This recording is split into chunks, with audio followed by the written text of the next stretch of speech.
Hello बच्चों, let's see this question. The escape velocity for a planet is v. A particle start from the rest at large distance from the planet, reach the planet only under gravitational attraction and passes through a smooth tunnel through its center. Its speed at the center of the planet will be.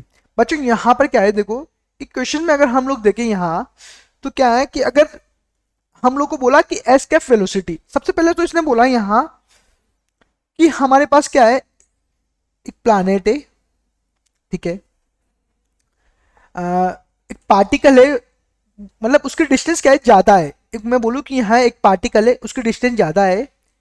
अगर वो इस side पर यहाँ पर क्या है, attraction करता है, तो यहाँ क्या है बच्चों, एक इस प्रकार से एक टनल है, एक टनल है, ठीक है।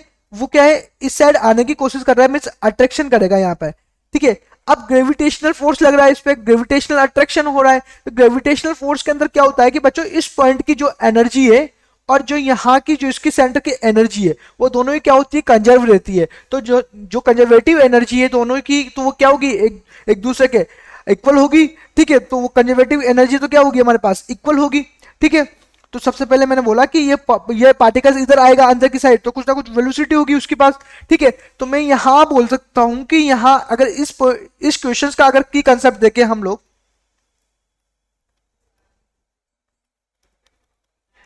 तो की कंसेप्ट अगर यहां बात करें बच्चों, की कंसेप्ट की, तो मैं यहां पर आप लोगों को बोलूं कि यहां पर जो हमारे पास एस्केप जो वेलोसिटी होती है, एस्केप वेलोसिटी वो क्या होती है, under root 2gm upon are, यही होता फॉर्मूला होता है।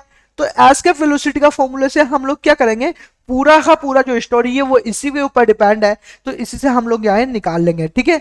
हम लोग इस रिलेशंस को निकालेंगे, ठीक है। सेंटर पॉइंट पे जो स्पीड है, सेंटर पॉइंट पे जो स्पीड है, वो स्पीड हम लोग को बतानी है, ठीक है। इस पॉइंट पे स्पीड को हम लोग को बतानी है, ठीक है। तो अगर हम लोग देखें यहाँ, ठीक है, तो मैं क्या बोलूं बच्चों कि हमारा जो रिलेशंस है, हमारा जो रिलेशंस है वो क्या होगा, क्योंकि एनर्जी इस पॉइंट पर और इस पॉइंट पर, दोनों पॉइंट पर एनर्जी से मैं बोलूं कि यह हमारे पास वन है, ये सेकंड है, तो मैं बोलूं कि जो एनर्जी होगी E1 इक्वल टू E2, तो बराबर होगी दोनों ही, ठीक है, दोनों पॉइंट पे, क्योंकि हमारे पास कंजर्वेटिव एनर्जी है, राइट, ठीक है।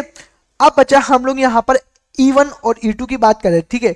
तो सबसे पहले तो हम लोग बोले यहाँ पर कि जो E2 होगा वो E1 से E1 के बराबर होगा, बिल्कुल। तो हम लोग के पास E1 क्या है, वो E1 तो निकालेंगे हम लोग।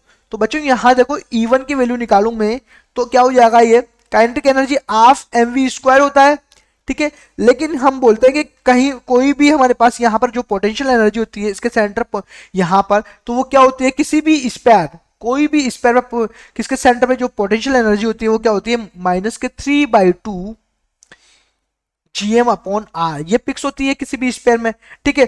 अगर तो यहां मैं लिखूंगा -3/2 जीएम अपॉन आर, राइट।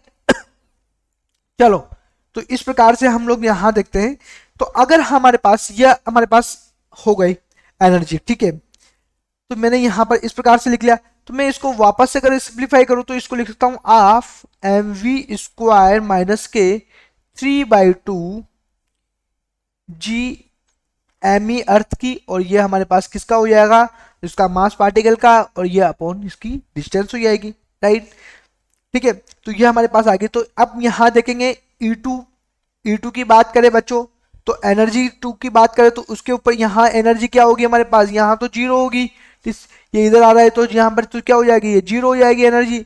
चलो, अब हम लोग देखते हैं आगे की साइड, हम लोग यहाँ देखेंगे हमारे पास, ठीक है। तो हम देखेंगे यहाँ पर कि हमारे पास रिलेशन चाहिए था E1 इक्वल टू E2, क्योंकि कंजर्वेटिव एनर्जी इसलिए हम क्या होगी, इक्वल होगी एक दूसरे के, ठीक है। अब यहाँ पर मैं वैल्यूज को यहाँ पुट कर देता हूँ, इसकी वैल्यू क्या हो जाएगी, हाफ mv² माइनस के 3/2 G M E small m upon R, right. Equal क्या हो जाएगी, जीरो के इक्वल हो जाएगी ये। तो v² यहाँ से बच्चों v² की वैल्यू निकालू तो क्या आ जाएगा, ये v² हमारे पास 3 GME अपॉन आर, ठीक है, क्योंकि 2 से 2 कैंसिल आउट हो जाएगा हमारे पास यहाँ से, सॉरी टू कॉमन लेंगे तो इधर जीरो के बराबर चल जाएगा, ठीक है। तो इस प्रकार से वी स्क्वायर की वैल्यू ये आ जाएगा, राइट, हमारे पास।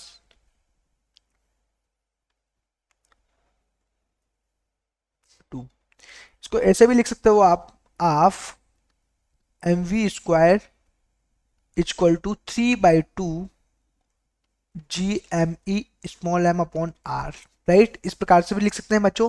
जिस यहां से टू कैंसिल आउट हो जाएगा, ठीक है, एक एम से एम कैंसिल आउट हो जाएगा, ठीक है। तो इस प्रकार से भी यहाँ हम लोग सिंप्लीफाई करके लिख सकते हैं, ठीक है। अब यहाँ मैंने ये लिखा तो v की वैल्यू क्या लिखूंगा मैं, v equal to under root 2 से ऊपर नीचे इसको मल्टीप्लाई कर दो क्या हो जाएगा, 3/2 मल्टीप्लाई 2 GME अपॉन आर, ये अर्थ का मास है। अब एस कैप वेलोसिटी का फॉर्मूला यही लिखा था हमने यहाँ पर, 2 GM अपॉन आर, ठीक है, अंडर रूट में। तो मैं इसको क्या लिखूं, अंडर रूट 3/2, ये क्या हो जाएगा हमारे पास, एस कैप वेलोसिटी, ठीक है। तो मैं क्या लिखूंगा, इसको वी लिख दूं, एस कैप वेलोसिटी। तो फाइनली जो वेलोसिटी यहाँ पर जो होगी वो क्या हो जाएगी, रूट 1.5 एस कैप वेलोसिटी। ये रिलेशन हम लोग को देखेंगे यहाँ के कौन सा ऑप्शंस में यहाँ पर मैच कर रहा है। तो बच्चों यहाँ पर जो फर्स्ट ऑप्शन से हमारे आंसर से मैच कर रहा है, तो हम लोग बोल सकते हैं कि जो फर्स्ट ऑप्शन से वही यहाँ पर क्या होगा, करेक्ट ऑप्शन से। तो मैं क्या बोलूंगा कि फर्स्ट ऑप्शन ये हमारे पास क्या होगा, फाइनल आंसर होगा। I hope you understood it well, best of luck.